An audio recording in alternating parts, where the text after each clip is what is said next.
Today I'm going to show you how to TFI your car. You don't drain all the washer fluid shit out of there. And then you don't take the hose, it don't come right up here on the Dodge. Oh no, that one's the dead one. That one I didn't hook up the T part to. And so this is the one where your stock fucking hose comes out on your Dodges. And this is the one where obviously goes to where the wipers are.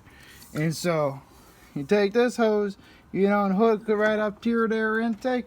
And so you got to put a whole bunch of training fluid in it, so that way it'll done spray it in there all like, and be able to TFI it. When somebody gets on your ass, then you don't spray the windshield wiper, which will be the training injection fluid, and that's what TFI stands for, training injection fluid.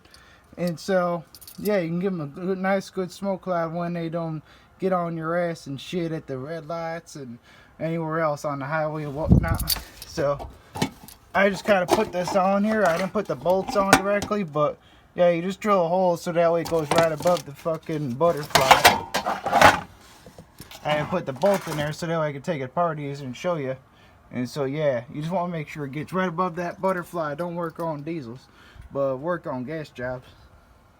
Hope y'all like this shit.